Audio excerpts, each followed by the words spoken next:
ఈ బైబిల్ని 1600 సంవత్సరాల కాలంలో 40 మంది రచయితలు రాశారండి. ఇక్కడ మెచ్చుకోవాల్సిన, ఆశ్చర్యానికి గురవలసినటువంటి సంగతి ఏంటంటే, ఈ 40 మంది రచయితలు కూడా ఒక దేశానికి చెందినవారు కాదండి, ఒక ప్రాంతానికి చెందినటువంటి వారు కాదండి, ఒక భాషకు చెందినటువంటి వారు కాదండి, అలానే ఒక వృత్తికి చెందినటువంటి వారు కూడా కాదండి. అయినప్పటికీ కూడా ఈ 40 మంది ఎటువంటి విభేదాలు లేకుండా ఏకరీతిగా బైబిల్ని రాశారండి. ఇప్పుడు ఒక క్లాస్లో టీచరు ఒక ఎస్ఐ ఇచ్చి పిల్లలందరినీ రాయమని చెప్పింది అనుకోండి, అందరూ ఒకేలా రాస్తారా?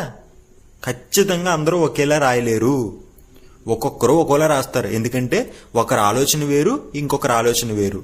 కానీ బైబిల్ని రాసిన ప్రతి రచయిత కూడా అండి ఏకరీతిగా బైబిల్ రాశారండి. అది ఎలా సాధ్యమండి? ఒక కాలానికి చెందినటువంటి వారు కాదు, ఒక ప్రాంతానికి చెందినటువంటి వారు కాదు, ఒక భాషకు చెందినటువంటి వారు కూడా కాదు. ఎలా సాధ్యపడిందంటే దానికి బైబిల్ ఇస్తున్న ఆన్సర్ ఏంటో తెలుసా?